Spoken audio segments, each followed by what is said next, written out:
Would you announce to the internet how much money you spent on food last year? Like down to the nickel? Well, food writer Meghan did. And now she's sharing all the ways she's working to cut her food budget in half in 2026. And because this is warm, wonderful, helpful Meghan, she's being really candid about it. The ups, the downs, and even the big feelings that are coming up in the process. The other day, you guys, I was buying some steak and I almost fell over at the register. The cashier actually double-checked the receipt without me even asking because she couldn't believe how much the total came to for my tiny handful of groceries. It was a wake-up call, and it made me just really think about how I need to be paying more attention to how much of each paycheck is going to food. And I need to find ways to cut it back without feeling like I'm making a huge sacrifice.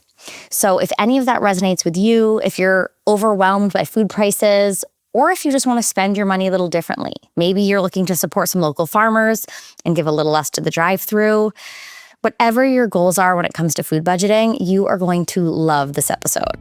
The resources, the dinner ideas, the shopping tips, whatever your goals are and however you like to eat, Meghan has got you. This could happen to you. This could happen to you. This could happen to you. Meghan Splon, welcome to Not From Concentrate. Thank you so much for having me. I'm so excited to be here. Meghan, I'm so excited to have you here. And for folks who've been following along my little food media journey for a while, they may remember you coming on an earlier version of this podcast. You were one of my first guests when I was kind of just trying this out.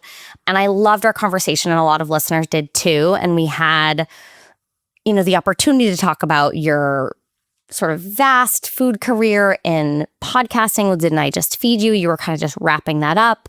We talked about how you used to work for Alton Brown on his show, and kind of a broad strokes, really fun dive into your career. Today, I'm really excited to dive into your latest project, which is being wildly transparent and helpful and relatable when it comes to all things food budgeting. I can't think of a more appropriate time. So thank you for being here.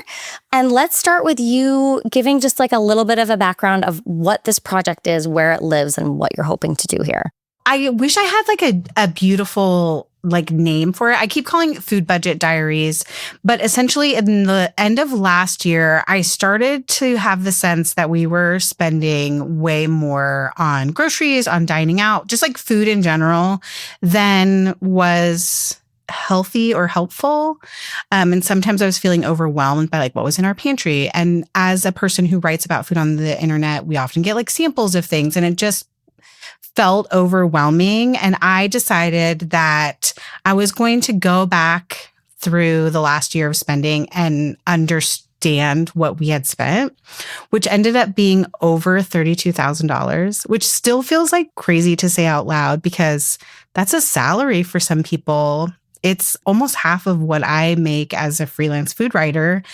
And because we're dual income, all these things, we weren't really noticing that had just slowly crept up from being, maybe $1,200 a month with groceries and dining out as it had been in 2023, the last time I checked, to being sometimes as much as $3,000 in a month. So I am sharing my journey through trying to get my family's food spending cut in half for the year.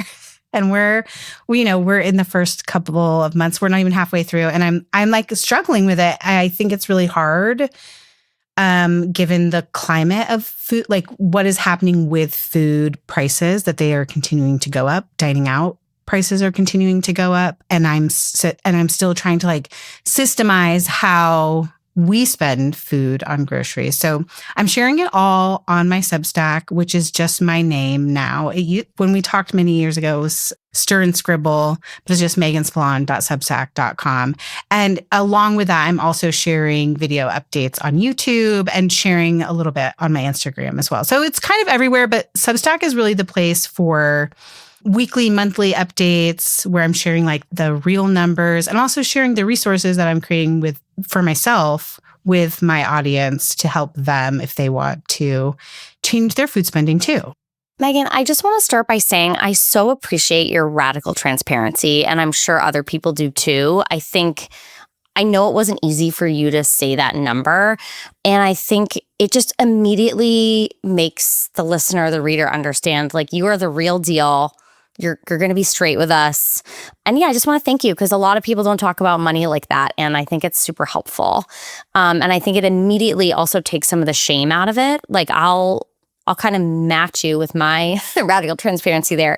I am terrible at budgeting. I'm terrible at keeping track of the numbers. And something that I'm prone to do is, because I have so many food expenses, whether it's like a cookbook expense or a personal chef grocery situation, or, a freelance article, I have allowed food money to be fake money. Oh, yeah. It's not even real. I just put my head in the sand so deep, because it's just too hard to, well, this I'm getting reimbursed for and this I'm not, but I can write it off of my taxes and this is whatever. And it has really allowed me to be kind of reckless in food spending in a way that I wouldn't be. Like, I might put off buying replacing some like ratty old socks from Amazon, and I'll feel guilty about it and somehow like don't even look at my grocery receipts. So that's my confession to you. And your project has been so inspiring to me to want to tackle this, and to want to tackle it with someone who loves good food, likes cooking, but is like a busy, tired, hardworking mom like me. And I just feel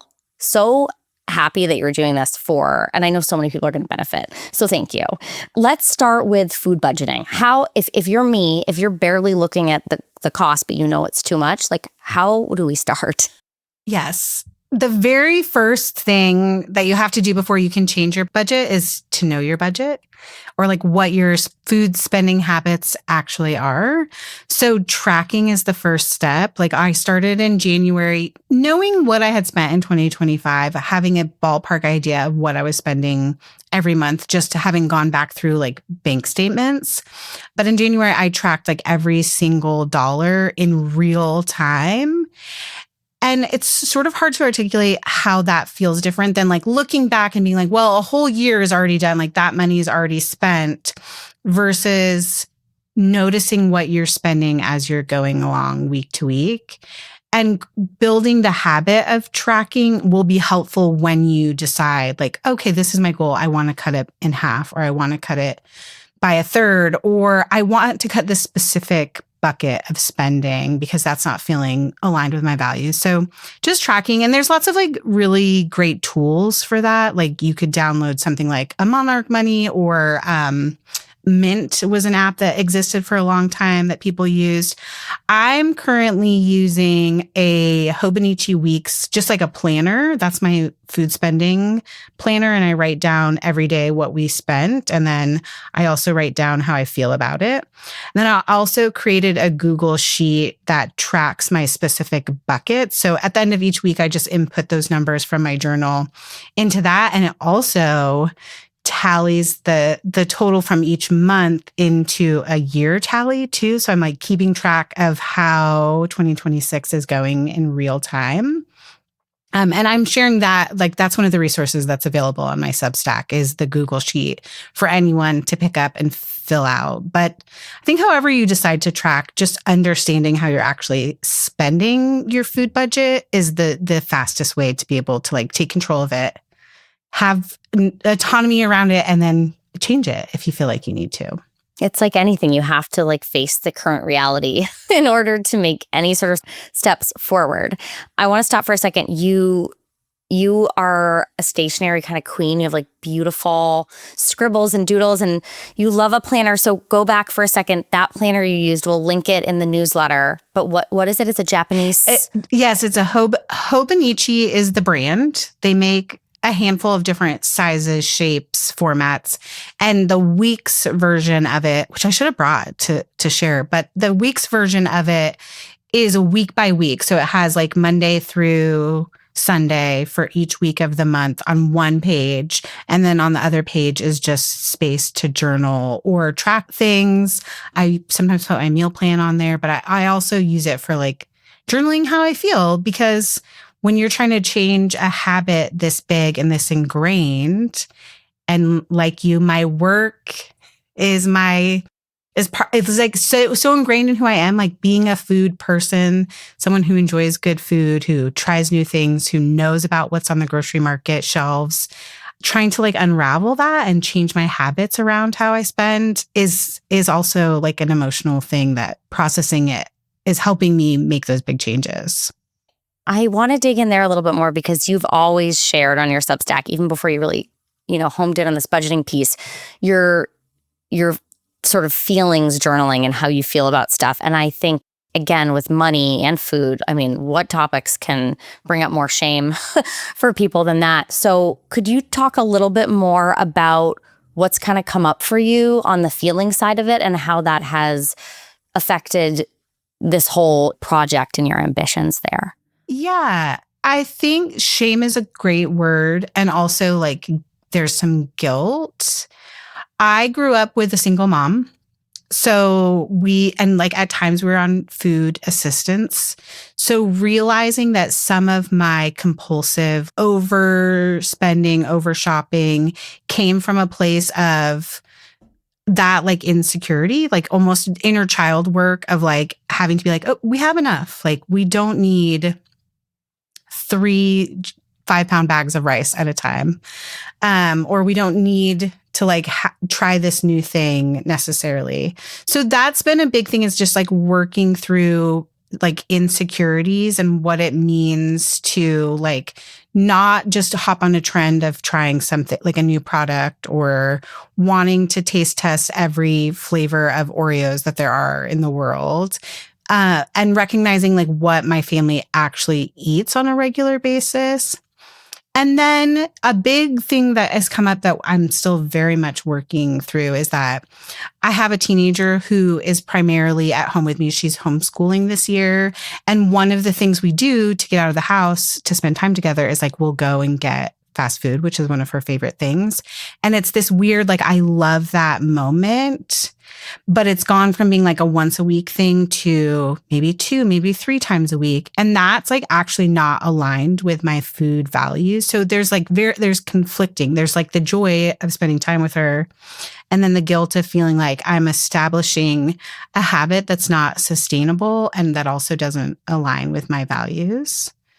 And then I do like, the other thing is like the being transparent about it. I do feel a lot of like pride in that. It's really interesting. There are certainly sites that do it within food media, but I don't feel like enough people talk within the world of food media. These people who are making beautiful recipes, beautiful cookbooks are really talking about like, what does it cost to eat in that way, to have the beautifully stocked pantry all the time and have all the like trendy ingredients. So I feel proud to be talking about it and sharing it, even if it's weird to say. What I used to share my food and feelings journal monthly on my Substack, and I really found that people would be zooming. They'd be zooming in on the like feelings pages and wanting to talk to me about my feelings. So I kind of pulled back from sharing those. But sharing what we spend on groceries or dining out somehow has like a similar feel, like people connect to it, but it feels less personal than sharing my feelings, if that makes any sense. Yeah, a little bit of a safer parasocial relationship Yes. that we're building there. Exactly. And one that is, again, so helpful. So, okay, so we're going to create a budget. I love that you have we're going to start with an audit. Yes. We're going to look at what we're actually spending before we try to make any changes. Yes. So once we've done that audit and we've gone to your Substack and we have the Google Sheet and maybe we are writing down in a lovely analog journal because it is so good to get stuff out of our brains and onto paper. Once we have that in front of us, what is our next step? Yeah, it's kind of a little choose your own adventure because you're essentially setting a goal, right? And we could say, oh, you're setting a budget, but maybe like the goal isn't that, like maybe you're comfortable with what you're spending and your goal is like you want to shift some of what you're spending at the big chain grocery stores to spending locally. So you're still going to need those tracking tools, but it can be a more personalized goal. So my big like monetary goal is cutting our food spending in half, but I haven't been restrictive, like saying, oh, that has to be across all categories. Currently, I'm finding it much easier to rein in our grocery spending budget and like our Costco, coffee. Those are the things we buy in bulk shopping than it is to rein in my dining out budget because I really enjoy dining out, both fast food with my daughter and like family meals out or meeting friends for coffee. So setting a budget and like creating some goals around your budget is really the next step. And you could just decide, like you could pick an arbitrary number, but there are a lot of great tools. Like even the USDA has information on their site about what is an appropriate average, whether you want to have a thrifty food spending plan or you want to have a more, I don't want to say frivolous, but a more luxurious, just a bigger, generous, thank you, a bigger budget overall. And wildly, Instacart also has a tool on their website to help you figure that out too. Like you can put in the number of people in your family and like how you like to eat at home versus eat out, and they'll give you a ballpark figure as well. So moving to the food of it all and kind of the yummy parts, like what are some of the, if we're painting with broader strokes, what are some of the big picture ways, if we're talking about cooking at home, that we can reduce our food budget? I wish this was like very systemized and I could give such broad advice. One of the things that I've found helpful is being more planned in some things. Like I am planning my Costco trip better. I am buying coffee beans in bulk from a local coffee roaster because I found that that saves me a lot of money every month to do that and still have the quality that I want. Part of it is keeping an eye on prices, sort of creating a system for yourself where you're tracking what you buy the most often and seeing where you can find the best price on it. I'm currently doing an experiment of like Publix versus Walmart versus Aldi to see what's least expensive. And there's some surprising things there. Like you would think that Aldi is always going to be the cheapest, but sometimes the quality doesn't compete or the size doesn't compete with Walmart or Publix. So it goes back to that tracking piece of it.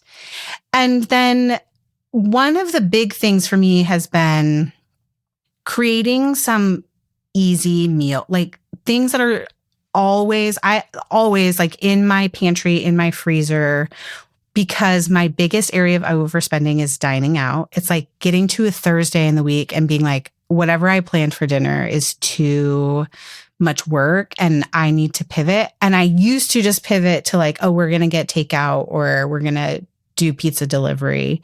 But now having something that's really easy, even just famously pot stickers and edamame, like I buy those things in bulk from Costco. My whole family loves that. And it takes like 15 minutes to throw together. And everyone's happy with that. But it saves me the like $30 that I would spend on pizza, even just from Domino's, in a $30 investment once a month. And I could do that every week and save money there.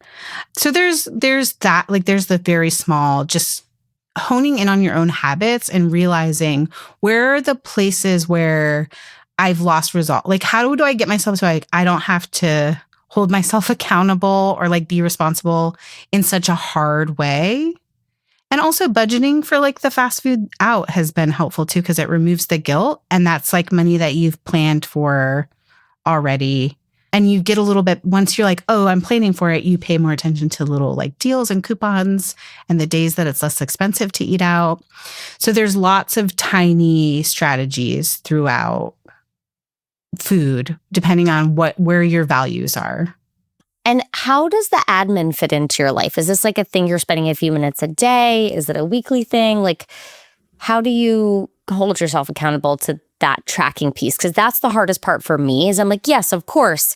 But then I'm like, oh, it's so easy for me to not track it. Can I give you a little bit of a like pat on the back? Because as food professionals, we are at the grocery store. We are out spending money on food way more than everyone else. So that the admin feels big is true. Like the admin is big. I could be at the grocery store sometimes every day. And And what happens is I go in for one thing for a recipe that I'm working on for a freelance client that I could write off.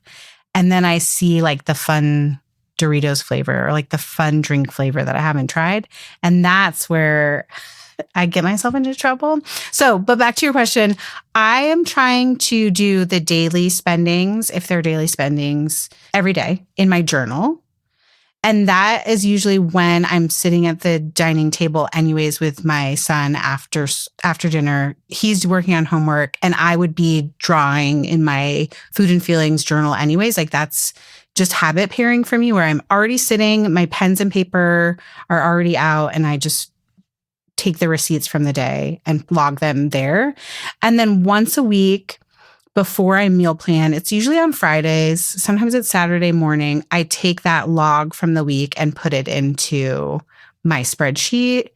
And that gives me like a running total for the month. It lets me, when I meal plan, be like, ooh, we really overspent this last week on groceries or dining out. Like, what can we do differently this next week to change that, whether it's like having a no spend week or like eating out of the pantry or the freezer and just buying the like most essential fresh things that we need.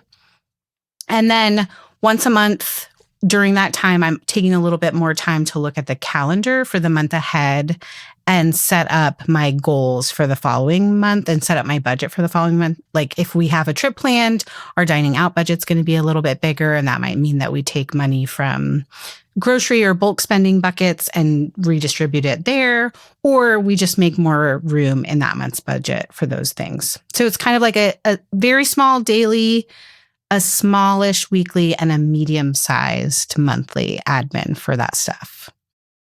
I love the habit pairing. That's such a great tip. And it makes me think of Rebecca Eisenberg, who's a food blogger, has a book coming out, has ADHD, and was on this podcast, was talking about how every day she has to do this post. I was like, how do you post every day? How do you do this on social media? She's like, if I don't do it for one day, then it's like gone forever. But like getting in the habit of doing it can always kind of do it. And I think that's a tip that will help listeners, and I think will certainly help me, is just even if it's, okay, I'm going to spend 2 minutes a day, but starting with that daily commitment, I think would be a helpful place to start. Yeah. This is not related to food budgeting. And now I wish I could remember the creator who it was, but I probably witnessed it in like a long doom scrolling session.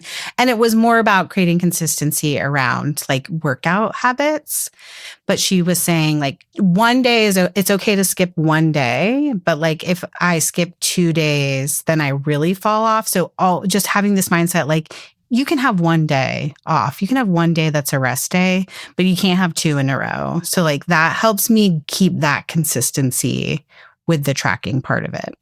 Okay, I want to go back to something you said about a no spend week. This is something that this is where I am better. I will give myself some credit. I think I am good at playing like Russian roulette with my own pantry and kitchen and like taking it to the extreme and playing Chopped in the kitchen. Like I'm pretty good at not wasting, but I am only good at that because it is my job to cook and has been forever. And I think for a lot of people, it is really overwhelming. So can you give us a little bit of inspiration and then a little bit of strategy around working with what we have, working with a no shop or a low shop week? Can I start with saying your freezer is your best friend for having a low or no shop week. And sometimes for me, that looks like grabbing some frozen produce in the other weeks, just as like a regular habit, like grabbing some broccoli or green beans or the Fiesta blend, whatever it is, because there's some data that the USDA has shared that like most American households have about 2 weeks worth of food in their pantry, fridge, and freezer. But there's always like a missing piece for why we can't put together a meal out of that. For me, it's typically veggies. Like veggies are the first thing that get eaten up and used up or go slimy in the fridge. And then I'm like, oh, what? I have chicken that I bought at Costco in the freezer and I have rice in the pantry, but like I don't have the vegetable component to it. So having frozen and canned things on hand, it has been the easiest way to make sure that I can like continue to feed us through a low or no spend week. And bowls are the like number one thing that when we need to use up things like rice, quinoa, bulgur, even like orzo can be a really easy way to just like scrape together leftover bits in the fridge or freezer, or like protein from the freezer and then one of those canned or frozen veggies. And then you are a sauce queen, so you know this, that having some like either, just regular condiment sauces in your fridge that can kind of make those very basic like chicken, rice, green beans exciting, or having a couple of go-to recipes where like you kind of have those staples on hand, like something that's yogurt based with maybe dried herbs and like garlic and onion powder from your pantry and a little bit of vinegar can like take those very basic things and make them actually tasty and enjoyable. And I'm curious, do you have a feeling of pride when you're like, I used up the last of whatever it was? And because I feel the worst when inevitably every week I am composting or throwing away some food. But yeah, we do like fried rice as a go-to in our house because I often have a rice that's even better to fry after it's been in the fridge for a day, a little bit of protein, a little bit of veg. And then I need to exercise that muscle of making more of those, like a chimichurri or a pesto or like an easy sauce because it is so good. But having some store-bought helpers like chili crisp, I have every variety of chili crisp and crunch. Bonchons is like, not sponsored, but should be, huge in my house. Like my kids will put it on everything. And yeah, I think I often say like treating yourself to a couple of condiments, not too many, because then they, disappear into the abyss of your fridge is so helpful. But it is funny when we think about like people, and by people, I mean like us too, you'll go to like a Sweet Green or a place and pay an egregious amount of money for a bowl that is literally just like whatever bits and bops are in your fridge with a dressing. And more recently, one of the things I found is like doing a little bit of, you could call it like reverse meal prep, or bizarro meal prep is what the lazy genius Kendra Adachi calls it. But like when you're going into a no spend week, looking at what's in your fridge that like really needs to get used up in some way, whether it's like the cucumbers and you just quickly slice them and toss them with some vinegar, or even some old pickle juice in your fridge, so that later in the week when you make that, the banchan meatball bowl, you have like pickly cucumbers to put on the side and it didn't go to waste. Or roasting some sweet potatoes or hard boiling some eggs, like looking at what could go bad, doing just the tiniest bit of prep of that makes the nights when you're pulling something together a lot easier too. I love that so much because I have this problem, and I think part of it is that I'm around food and cooking so much that sometimes I get the ick from my own food. Like I will be like, oh no, I need takeout just because I have the manic energy to cook, but I am grossed out by anything that I make. And that is like knowing that there's something that I know is yummy and that I like, invested in, but isn't necessarily something that's been totally pre-prepped and put together. That's a great idea. I'm going to make that a priority this week to, like you said, make a little quick pickle with a cucumber or some pickled onions or make a dressing. I think that's a really good idea. There is a little magic in feeling like someone jump-started dinner for you, even if it was you on Sunday afternoon. Like you don't have to roast the sweet potatoes. All you have to do is make the rice, and like there's already the leftover chicken. So I hope you do that. Sometimes we just need that momentum. Absolutely. Absolutely. So another thing that there were a couple of kind of ADHD adjacent things that I wanted to talk about because a lot of folks listening to this podcast have attention issues. A really common ADHD trait is being impulsive and impulsive spending at the grocery store. You had said that sometimes you feel drawn to that. I would love to know, not that any of us are perfect, but are there any wins or strategies or things that have helped you specifically with impulsive spending when it comes to food? This is so wildly specific. It started, it was inspired by the internet, where there's this woman who records herself every time she wants a cigarette. She will specifically name the type of cigarette that she wants. I have seen these. These videos are amazing. Long quit. And so for a whole month, I recorded myself every time I had an impulse to like get takeout or there was like something at the store. And just having the recording, just having the ability to like pick it up and document that it existed, gave me the ability to put it back and not buy it. But do you know what it reminded me of is a strategy that we used to use for our kids when they were really little and we'd be at like a Target or something and they'd want a toy. We would say, oh, I'll put it on your Christmas list. Let me take a picture of it. And so we really did have an album that was like Christmas list, which helped us later. But I think there's something about like taking a picture of it and saying, I'm going to put this in a folder somewhere, because really they forgot about it. You forget about it, but you still kind of get that little dopamine rush of like, I discovered this new thing that's really cool and I was excited about it without spending the money. So to summarize, just if you can, just document the thing that you were excited about. And then if you still remember it when you're doing some planning, because it's in that folder in your phone, maybe it really is a thing that you really wanted to try and it's worth figuring out how it fits into your budget. I love that. I'm gonna try that. That's such a great idea. Okay, and you have, and I think this ties into like that whole piece of fighting the impulse and going with the plan. You've brought up meal planning a couple times. Another thing I'm notoriously bad at, you are good at, and I am inspired by your meal plans. Can you touch briefly on meal planning and maybe first steps for people who have not been doing that and think it could help them as they rethink their food budget? Catherine, weirdly, meal planning is one of the things that like I felt the most guilty when I realized I was overspending. I was like, I know how to meal plan to save money because I've meal planned for 15 years for my family pretty much every week.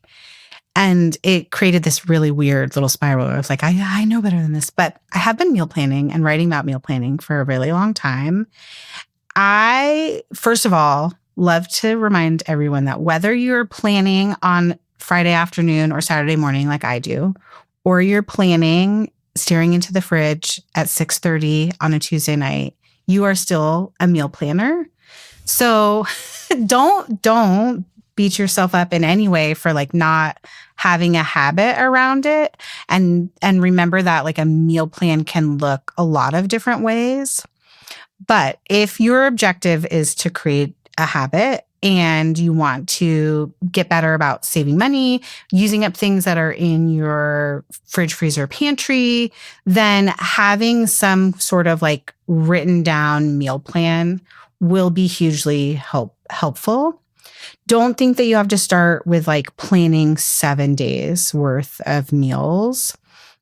I recommend most people start with 3. Like if on Sunday afternoon you planned just 3 meals for the week ahead, that could cover you for 3 meals you cook, 1 night of leftovers, and 1 night of like Pizza Friday or whatever your family loves for takeout one night. And then that's like a not overwhelming amount of planning and creates that like you did it feeling that helps you carry it into the next week. And also that leftover night gives you the ability to use up things so they're not going to waste. And it kind of keeps you from overbuying too. I find that if I plan, even as a meal planning expert, I find that if I plan 7 days worth of cooking, one, that's actually not realistic for me. Like something is always going to come up or go awry every week.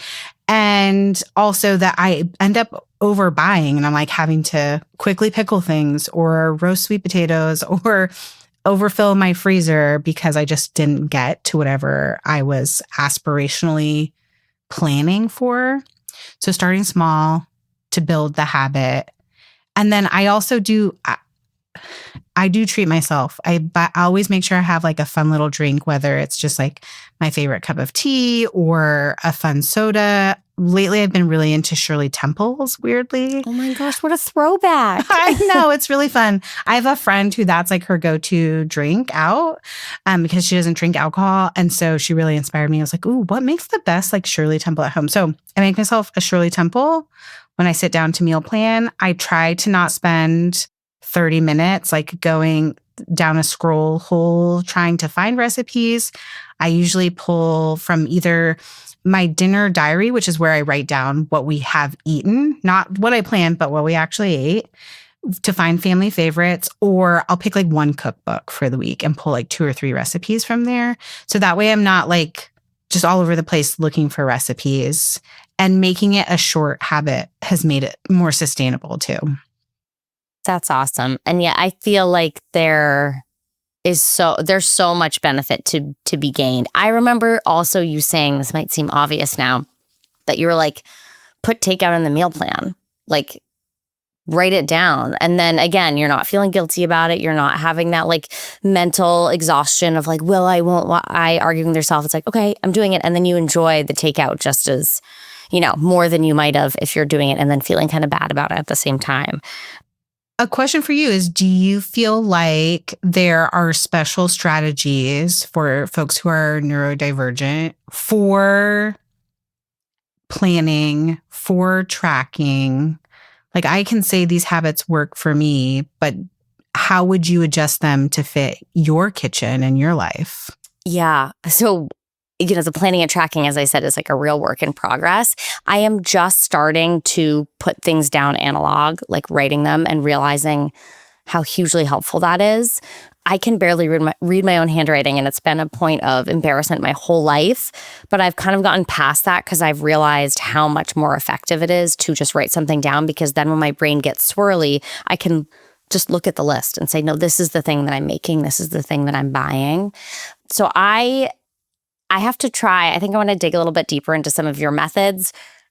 For me, on the like food budgeting thing, the biggest thing for me is out of sight, out of mind, which I know is huge for so many neurodivergent folks. It's like, if you can't see the thing, forget about it. So a worthwhile investment for me was glass, and in some cases plastic clear containers, not in a weirdo performative like perfect pantry thing, but it's like I need to see it so that I can use it and make sure that I'm not buying 17 of the same thing. Because that is the classic thing, right? Like every time I go to the store, I forget the eggs and I buy another container of mayonnaise. And so we've got like 4 mayonnaises and we still have no eggs.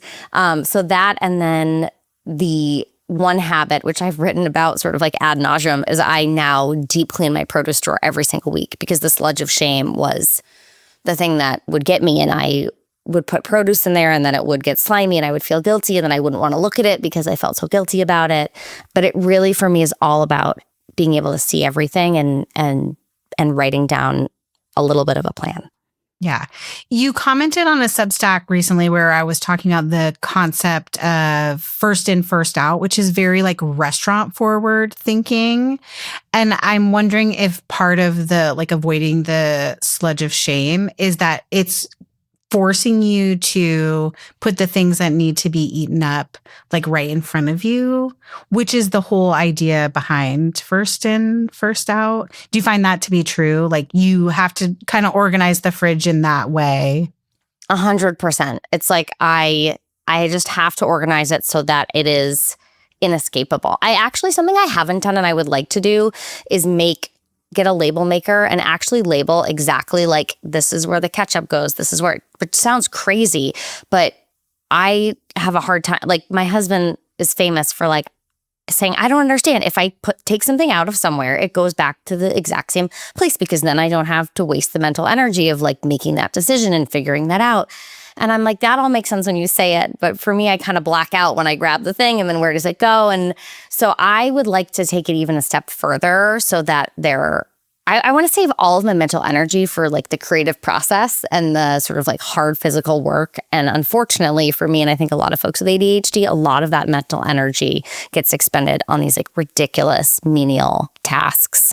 So that's sort of my goal there. But yes, first in, first out is huge. And masking tape. I keep a roll of masking tape and I've started labeling everything, because as I'm sure you know, you think when you throw that thing in the freezer because you're in a rush. Oh, I'm going to remember what this is.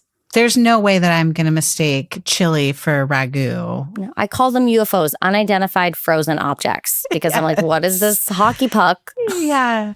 And That's one of the new habits I'm building, because I was very much like throw it in the freezer, kind of forget about it. But I reorganized our fridge, freezer, and pantry in like February. And so once a month, I'm trying to update in real time, like an inventory that is also accessible on my phone. So when I'm at the grocery store, I can be like, oh, I don't need more. It's not mayonnaise for me. You know what it is? It's hoisin sauce, which I know that that's like a meme on the internet, but like it is the one thing where I'm like, I don't know if I have that. So like, I'm going to buy more of it. But then also it's helped me identify a couple of things that didn't get put in the freezer labeled, but they were in the spreadsheet. But again, that's like more admin. So I also wonder for you if like, instead of spending a lot of time doing like very small labeling, you could create some like agreed upon zones. Like this is where the like hot sauces live in the condiment area, or we have one corner of our fridge that's like just beverages and things related to beverages. So like simple syrups live there and the half and half live there. And so it becomes like easier for my husband, who also has an ADD diagnosis and like struggles with the remembering where things go or where they are, and feels lost in the kitchen sometimes. Like having the zones has helped beautifully too. that's a great point. And I did recently try to make zones, but then when like not all the pickles fit, I sort of had a meltdown and was like, oh no, like I'm glitching out because what do I do? This like one pickle. So I think I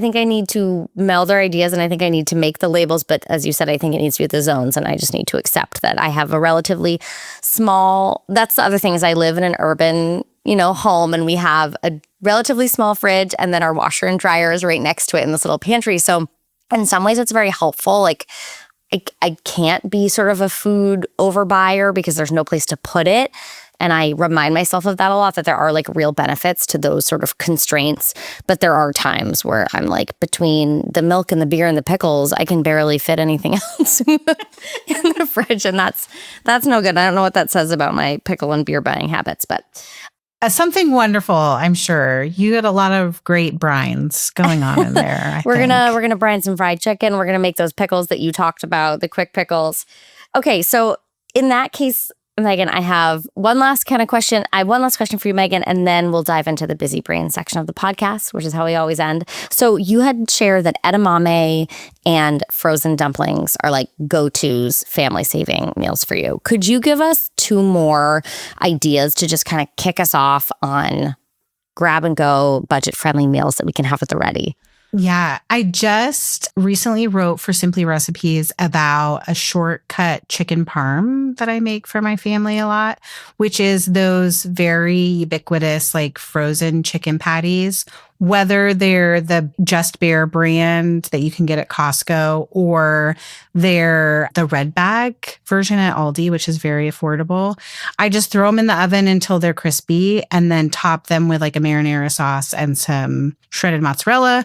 Sometimes we have roasted broccoli and garlic bread. Sometimes we have pasta and pasta sauce, but that's like another go-to that is very affordable. And then another meal that I've been cooking a lot is inspired by our friend Hillary at What Are We Having? Yes, Hillary Dixer Canavan on What Are We Having? Substack. So great. Yes. She asked me to cross-test an orzo recipe, kind of like an orzotto recipe, where she called for canned lentils, tikka masala, and then you put some kale in it. And it just like unlocked a formula in my brain where I was like, oh, orzo plus like a canned bean, or you could do another protein plus like any kind of ready-made sauce and a green. And then you can do like feta or Parmesan or cheddar cheese. It's just like unlocked this formula for me that's been really helpful. Most recently, we did it sort of like Smitten Kitchen inspired pizza beans. Do you know that recipe? Yes, but for anybody who doesn't know, can you give us a brief pizza bean? Yes. It's basically you make this beautiful pasta sauce and then you cook white beans or chickpeas from dried or canned in it. And then you top it with a bunch of like delicious cheese and cook it in the oven till it's brown and crispy. It's so good with like any kind of bread. Garlic bread, just great sourdough toast. It's very like also a very satisfying meal. So I've done an orzo version of that where you're just like adding a little bit of water at a time until the orzo is like really creamy, and then adding drained canned chickpeas and a little bit of pizza sauce and putting cheese on top. Greens in it, optional. You could do those on the side if you have green haters in your house, and then just do a veg on the side. But that's been another go-to that I've been using quite a bit lately. Yum, I'm getting very hungry. Gonna go stock my freezer with those essentials. Meghan, so to wrap up, we always end with the busy brain section of the podcast. So my first question for you is, what do you do to spark creativity in the kitchen? That's such a good question. I keep a little like running on a whiteboard in our kitchen, our use it up section. And I challenge myself to use up those things by the end of the week, like if we have leftovers. And that gives me a lot of inspiration. And then I think just like talking to my friends about what they're cooking or what their struggles are, because it's this weird thing where when you work alone, as we do primarily, you get in a bubble of like forgetting that you have good advice. And when I hear the struggles that my friends are having, I'm like, oh, I should buy more meatballs for the freezer, because I'm recommending to a friend who's like having trouble getting her youngest to eat protein, but loves meatballs, but she doesn't have time to make them all the time. I'm like, oh yeah, frozen meatballs. So definitely community is a point of inspiration too. Nice. Creative constraints and community. I've got to do that with the whiteboard. We have like a little bulletin board, and I think that'd be a good place for me to put those challenges to use up my fridge before we hit sludge of shame status. It helps with the like out of sight, out of mind too, where you're like, oh, it's in the crisper drawer. It's right there. Okay, that's an excellent one. And the second part is, how do you calm the chaos? And it can be physical chaos, mental chaos, but sometimes we need to just calm it down so that we can actually get in the kitchen and cook. So mine, it's twofold. One is like the idea of outer order, inner calm. I can't start cooking dinner if the kitchen is messy. Like I can't. So I've started to build in just like a 10-minute window to unload the dishwasher and do a general tidy, because that helps it feel like a nice place to cook. And then just like the general chaos, like mental chaos, having the built-in journal time every night, like 10 minutes while I'm helping my son with homework, has been huge. So instead of doing like fun food doodles in my journal, I'm actually taking out my planner and just doing a brain dump of like things that still need attention tomorrow or later in this week, or things I need to follow up on, because sometimes having those like in my head when I'm trying to wrap up family time with my kids at the end of the day is really hard and can be kind of draining. And sometimes I do that before dinner if I really need it and there's time. So, big planner person, big fan of journaling, or just having a notebook to brain dump to like mitigate some of that chaos. Full circle moment. We're coming back to our planner. Yeah. We are going to be making delicious, budget-friendly meals. We're going to meet some of these goals, whatever they are. I feel really well equipped now to kind of tackle some of this meal budgeting admin that maybe I was feeling a little intimidated by. Meghan, where can we find you? One more reminder of the best place to connect. I'm everywhere on the internet as myself, but meghansplon.substack.com is the best place to find all the resources for budgeting. And then you can find me on YouTube and on Instagram as Meghan_Splon as well. Meghan, thank you so much for coming on Not From Concentrate. It was such a pleasure.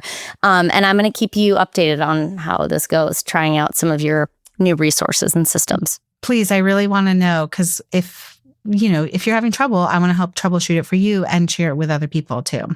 Meghan, thank you so much for coming on the show today and helping us tackle the beast that is food budgeting and helping us spend our dollars, our food dollars, in a way that feels aligned with our goals and our values and our cravings. Thanks for having me. Yeah.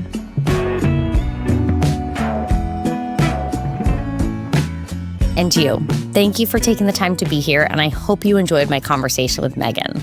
If you've got a friend who's feeling overwhelmed by grocery prices, or they've confessed that their takeout bills make them feel not great, please share this episode with them. And if you haven't followed us on Apple Podcasts or Spotify or YouTube, now is a great time to hit that follow or subscribe button to make sure you never miss an episode. Thanks so much, you guys. I'll see you next time. Not From Concentrate is produced by me, Catherine Smart, with video and audio editing by Kevin O'Connell. Allie Miller is our associate producer, and the theme music is by Kylie Daly.